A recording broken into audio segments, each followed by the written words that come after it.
What is good, everybody? Welcome back to another video here on the channel. Before we get into the video itself, if you guys could take 1 second of your time to sub to the channel, we're getting pretty close to 1K subs, which would be awesome for your boy, and would very much appreciate it. But I love you guys. Thank you for tuning in.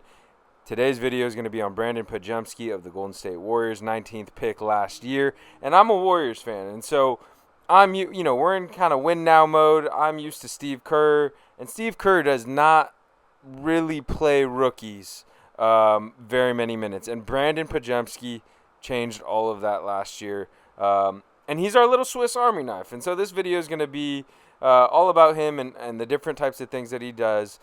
Clay's gone. I know we got D'Anthony Melton. I know we got Buddy Hield, but we are very much going to rely on Brandin Podziemski. He's going to have a big role this year. And oftentimes with young guys, you see they come in and they maybe do one thing well, or maybe two things well. Brandin Podziemski probably isn't elite at anything right now besides his rebounding for a guard, but he does so many different things well, and that is why he is our Swiss Army knife. He's in for a pretty big year. I'm excited to talk about what he does well, take a look at all the different things that he put on tape last year, and I'm excited and appreciative that you guys are here with me. So without any further ado, let's get into Brandin Podziemski, the Swiss Army knife of the Golden State Warriors. All right, so we're going to start with the shooting. I feel like it's the most straightforward thing. And you guys know, in this league, in today's NBA, you need to be able to shoot the rock. And Brandin Podziemski shot 37% from three last year. Pretty solid. Yes, the majority of those were wide open catch and shoot threes, but he also showcased an ability to shoot it off the bounce a little bit, which I thought was really impressive and important. So he loves this step back three going right as a left-handed shooter. He had a lot of big shots. He showed a lot of fearlessness, and he's talked about, we lose Clay. That's a huge part of our team. I don't think he thinks he has to necessarily replicate what Clay did shooting the basketball, but he understands that the three-point game the three-point shot has to become a bigger part of his game. And to me, last year, the flashes that he showed, I think he's capable of it, right? So we'll roll a couple clips here at the end, step back going right over the big and Alex Len. Back in his hometown of Milwaukee, Dame guarding him, shot clock running down, step back going right. That's a deep wing three. And I love how fearless he is, right? He really doesn't care. Here he's got Giannis on him. Jab, jab, step back going right. So this is his move, right? I'm sure he's going to have to create other counters to this. But here we go again. Shot clock running down late in the game that they needed against the Phoenix Suns at home. Cashes it over Nurkic right here. Step back, completely drops Vasilije Micic. That was probably his best one of the year. And then right here, deep three on Duop Reith. Yes, he'll hit the open threes, but he also showcased an ability to shoot the ball off the dribble.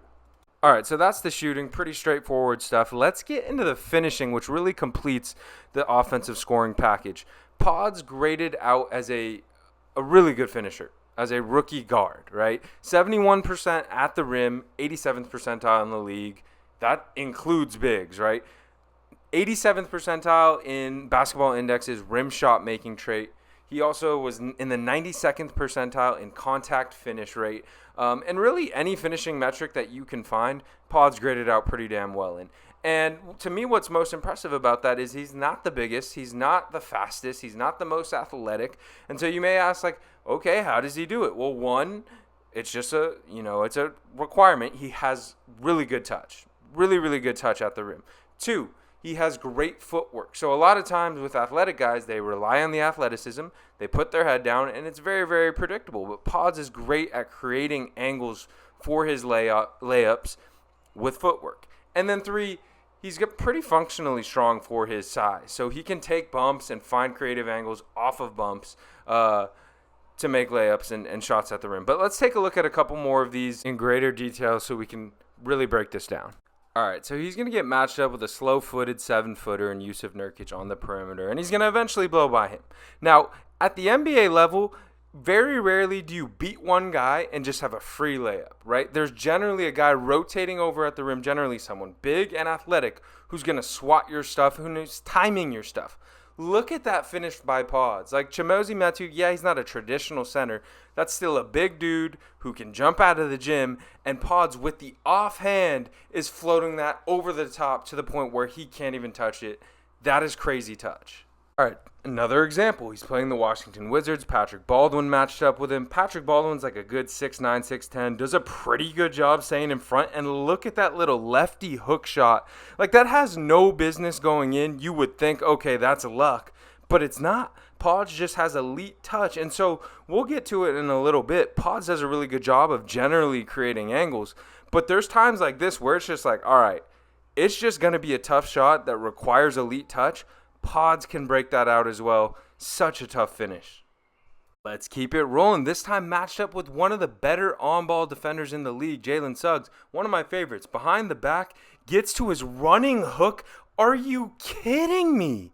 That is just, like, you can't teach that level of touch. You genuinely can't. Jalen Suggs does a great job. Like, if you tell Jalen Suggs, this is the shot Pods is going to take, he'd probably take it. Like, this is a legitimate sweeping hook shot across the lane. You just can't teach this level of touch. All right, and now we're going to show it in a little bit more of a functional setting. Those plays were just ridiculous. This is like a normal play, right? He gets downhill, and right there, that's Nick Claxton, one of the better rim protectors in the league. He's super long. He's super athletic. And there's a weird amount of space here to where he can't really get into his body. The shot clock's also running down. And so he just gets to his little hook shot and shows you the touch. And this isn't some crazy play, but it just shows you the amount of the different ways in which he can finish, right? The floater is a huge part of his bag. We'll get to it in a sec. But the touch anywhere around the paint just provides him so many different ways to finish. All right, so for his age, man, the footwork is really refined. And he had a bunch of these different plays, but I'll show a couple. So we'll stop it here. He gets downhill, stops. And at this point, it's like, all right, how is he going to score here? He's not even facing the basket. But when we unpause, I want you to see his feet are always setting up the defender and always setting up a shot. So he turns, up fakes like he's going to shoot. Granted, it's not good defense, but the defender bites, and now he's got the little floater over yoke. And this is how he creates shots for himself in the paint, despite not having great athleticism. Another example, he's going to get downhill on Max Christie here. Max Christie knows the shot clock's going down, so when he stops and up fakes, Max Christie bites because he's like, oh, the shot clock's running down. He's going to get a shot up. And Podge just calmly up fakes, steps through, creates a layup for himself out of thin air. All right, so this play's similar to the Claxton play. He's going to get downhill on Cade Cunningham, beats him, but Jalen Duren is right there. And Jalen Duren, you can tell, is timing him, and Pods feels that as well. For those of you that don't know, Jalen Duren is huge, and he can jump out of the gym. So you don't really want to try this shot on his terms, especially if you are as athletically challenged as Pods. What does he do instead? Ball fake, stop on a dime, turn around, and now you've got a wide open, easy layup. This is Pods, right? He uses his footwork so he can beat you on his terms. He knows what he's good at. He knows where he excels. He's not going to drive straight into the chest of a rim protector. He's so good at using his footwork to create shots for himself and use the touch that he has. All right, last one here. He's getting downhill in Atlanta. This is Jalen Johnson. He's bigger than him. He's more athletic than him. And look at the shit he pulls out in transition, bro. He gets into a mini post-up and just goes to work with his footwork. Spin, up fake, reverse pivot, spin back over. That is ridiculous. I love his footwork. All right, so we talked about it earlier, but he's very functionally strong for his size. Again, not the crazy strongest, but in terms of getting downhill and taking bumps, he can do it. And he's very rarely knocked off his pass. So watch this. Downhill on Hallie, bump, up fake, get Hallie in the air, float over the top when the big comes over. This is what I mean. I know Hallie's not the strongest, right? But the ability to drive, take some contact, and use that contact to create a driving angle for yourself is a very useful skill. Now, we'll get to last one here for functional strength. We're in LA. Dribble handoff with CP. He's going to get downhill in Austin Reeves. I'm going to freeze it here. When I unpause this, I want you to notice he could keep going right. He could keep going straight, but watch how he angles his body into Reeves' path, moves him, and now he can go finish. If he continues to get pushed out there, the angle becomes tougher, the shot becomes tougher, but because he uses his body and goes into Reeves' path, Reeves can't block this, but also the shot becomes easier. All right, we got to move on, but before we do, I'm going to put in a couple clips of Pod's floater. I already think it's one of the best in the league. It's just so high. Again, we already see the touch that he has, and it shows up in the floater as well. No real analysis, but I mean, it's just beautiful and such a weapon against bigs who are just chilling in the paint. We have already seen kind of the hook shot, right? But the floater's a little bit different. It's just beautiful. He gets so much arc on it, and it's a real weapon for him. All right, so we've talked about the shooting. We've talked about the finishing. Let's get to the next aspect of his game, which is the playmaking / passing. And to put it simply, Podge just has a really high basketball IQ. He has great feel for the game. He's a super quick processor, and I think it shows up the most within his passing. And I think it's a huge reason why Kerr, who normally does not trust rookies, trusted Pods to the point where he was in the rotation for the vast majority of the year. He connected the lineups, so many different lineups, with his ability to pass. And he didn't get a ton of on-ball point guard reps, right? Because CP was there, because Steph was there. But I think the fact that Steph likes to play off ball so much and CP's gone, I think he's going to get a little bit more of that next year.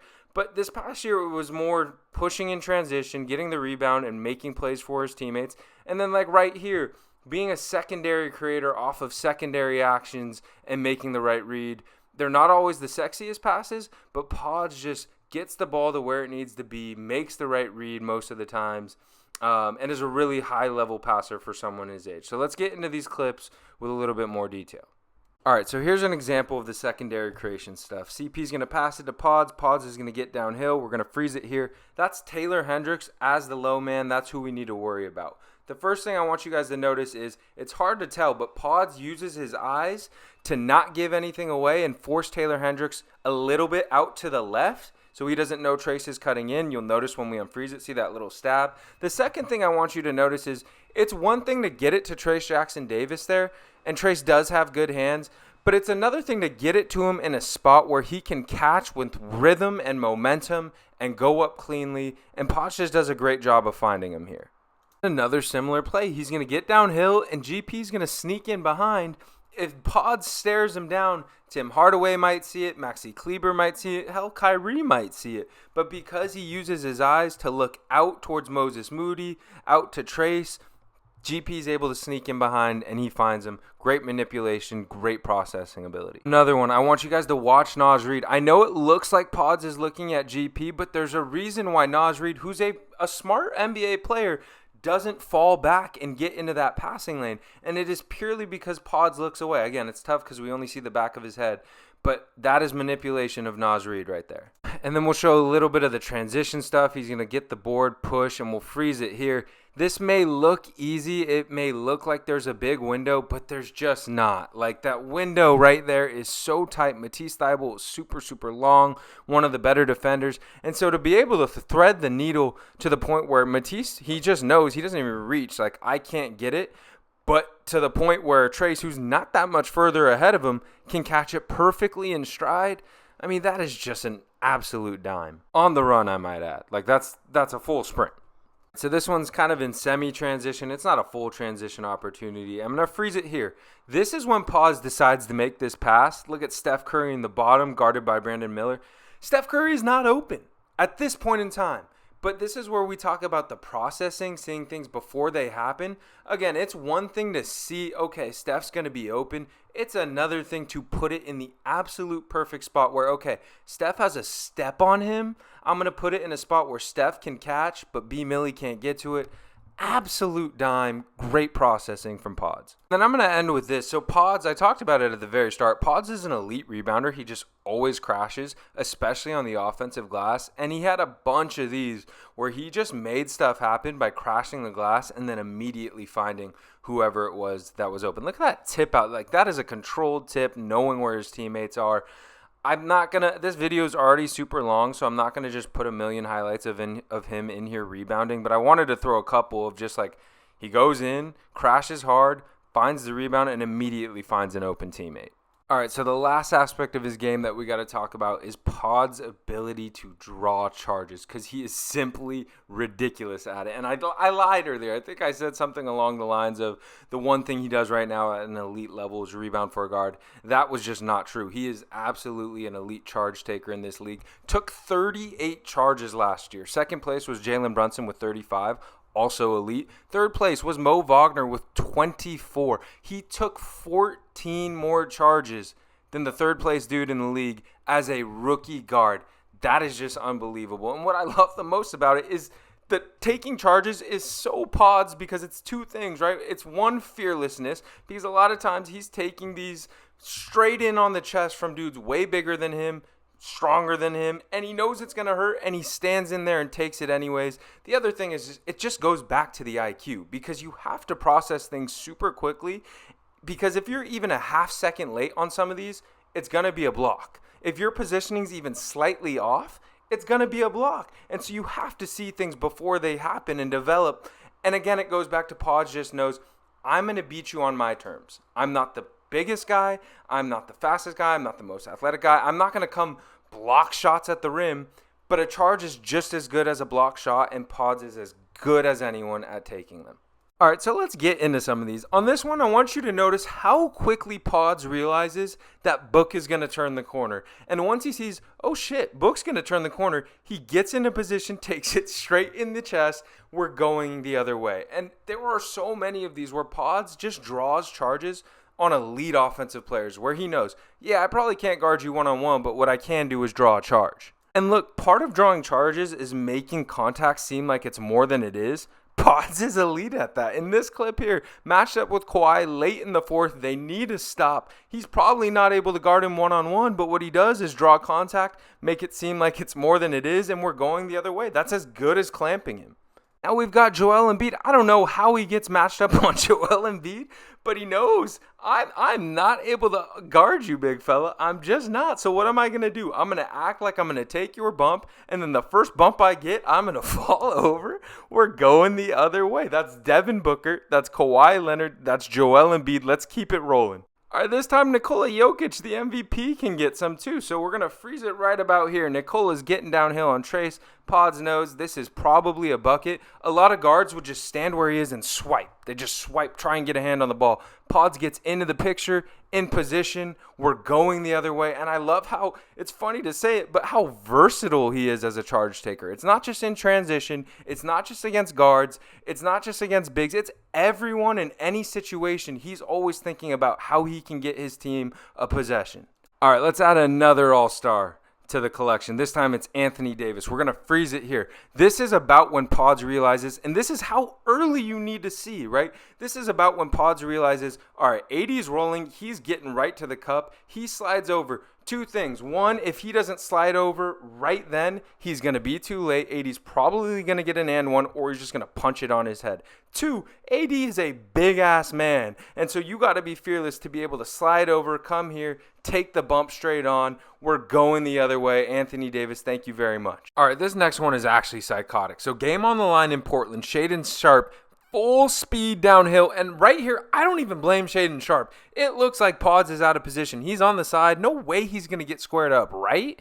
Nope. Pods is so good at baiting defenders into thinking he's out of position and then suddenly squaring up, taking it in the chest, and you have no idea what happened.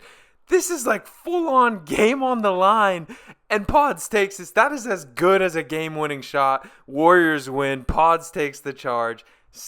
Just an insane play from the Rook. Taking a charge is just such a winning play because you go from a guy being downhill running at you to it going the other way out of nowhere. Here's Bradley Beal. I'll just let more run in the back. There's Bradley Beal. We're going the other way. This is D Book again. But you know what I mean? Like it really energizes your group. You get a foul on a star player. You get a transition opportunity taken away. Here's Lauri Markkanen, another all-star. Thank you very much. We're going the other way. And it's just such a winning play. Speaking of winning plays, he made a ton of those. Here's another example. Late, not even late, but in the fourth quarter, close game. You steal the board from Aaron Gordon and put it back up. And I hope you just see what I mean, right? Like, Brandin Podziemski is such a high IQ basketball player. He's a winner. He's just the type of guy where you stick him on the court, it doesn't really matter. You can just count on him to help you win a basketball game. And that's why he is, to me, the Warriors' Swiss Army knife. He does a little bit of everything. CP's gone, Clay's gone. He's going to have a much bigger role next year, and I'm excited. I really am excited to see what he does with it because he's a really fun talent, but a talent in a different way than you would normally see. He's not a freak athlete. He's not this crazy shooter. He's not this crazy, scorer, but he just contributes in so many different ways. Anyways, that'll do it, guys. I really appreciate you guys tuning in. I know my videos, I don't got fancy editing. We'll get there eventually, but it takes a lot of attention. So if you got this far, I appreciate you. You could take 1 second to like this video and subscribe to the channel if you like this sort of content.